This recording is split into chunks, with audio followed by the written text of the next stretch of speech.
दरअसल इतना लंबा समय बीतने के बाद सबको समझ में भी आ रहा है कि अब किन किन चीजों की जरूरत होती है, किस तरीके से चीजों को पहुंचाना चाहिए। हालांकि दूसरी लहर के समय भी कई राज्यों में इस तरह की व्यवस्था देखी गई थी। जरूरी ये है कि लहर जब तक अपने पीक पर नहीं, अभी जिस तरह से तेजी से मामले बढ़ रहे हैं, ऐसी चीजें काफी मददगार साबित होती हैं। और जो लोग होम आइसोलेशन में हैं, उनके मन में बहुत सारे सवाल उठते हैं।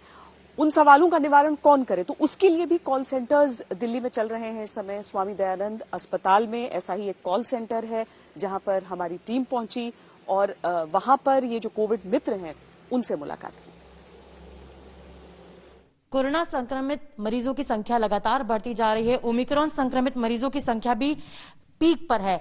ऐसे में हॉस्पिटलाइजेशन की तो मरीजों को जरूरत नहीं पड़ रही है, लेकिन ज्यादातर पेशेंट्स का ट्रीटमेंट होम आइसोलेशन के जरिए ही किया जा रहा है।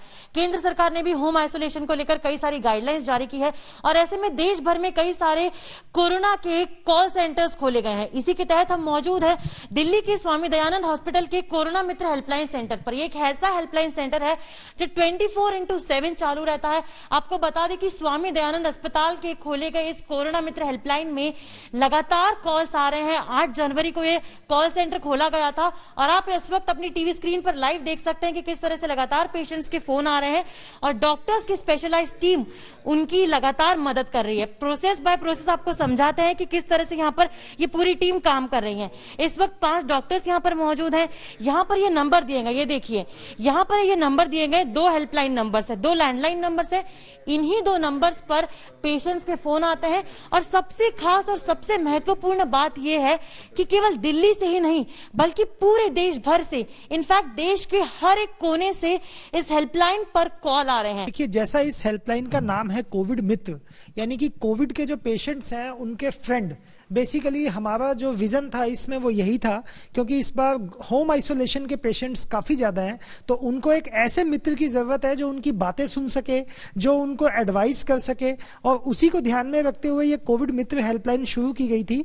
8 जनवरी को ये हमने शुरू की थी और 9 जनवरी को जब इसका वाइड स्प्रेड पूरा ऐड हो गया था तो डेली लगभग 100 से ज्यादा कॉल्स हम लोगों के पास आते हैं और वैरायटी ऑफ कॉल्स हम लोगों को रिसीव हो रहे हैं। डॉक्टर चक्रवर्ती जो है वो यहाँ पर लगातार यहाँ पर पेशेंट से बातचीत कर रहे हैं और खुद भी पेशेंट से जायजा ले रहे हैं कि किस तरह की उनकी तबीयत है, क्या कुछ मॉनिटरिंग की उन्हें जरूरत है।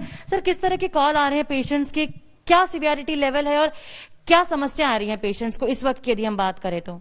ज्यादातर पेशेंट्स जो अभी हैं माइल्ड कैटेगरी के ही पेशेंट्स हैं, क्योंकि आपने एक चीज नोटिस किया होगा कि जब सेकेंड वेव कोविड का आया था तो इतना पैनिक था कि अभी भी वो पैनिक बटन हर पेशेंट्स के साथ अभी भी है। कोविड का रिपोर्ट देखकर ही ज्यादा से ज्यादा पेशेंट्स जो हैं पैनिक बहुत होते हैं। तो यहाँ ऑलरेडी ये है कि अभी इस बार के वेव में हम ये नोटिस कर रहे हैं कि 90% लोगों को होम आइसोलेशंस की जरूरत पड़ रही है।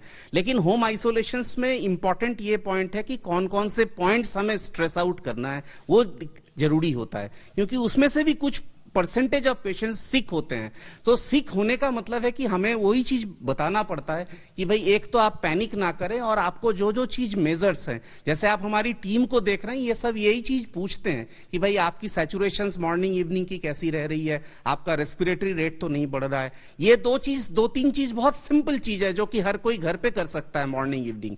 उसमें अगर वार्निंग साइंस रेज होता है कि भाई नहीं, इससे कम आ रहा है सैचुरेशन 93 से नीचे, आपका रेस्पिरेटरी रेट 24 से ऊपर जा रहा है, इस मींस आपको तुरंत हॉस्पिटलाइजेशन की जरूरत है। ये ज्यादातर पेशेंट्स को इस बार के जो वेव है माइल्ड सिम्टम्स में, उसमें बुखार ही ट्रबल करता है, बॉडी एक, बुखार और नेजल सिम्टम्स आते हैं, नाक ये हो रहा है, बह रहा है।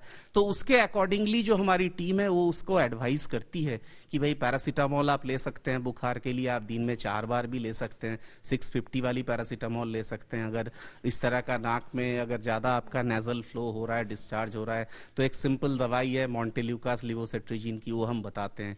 इससे ज्यादा इस बार के वेव में और कोई जरूरत पड़ नहीं रही है दवाइयों की। यूजुअली 3 to 5 डेज में सब पेशेंट्स रिकवर कर रहे हैं।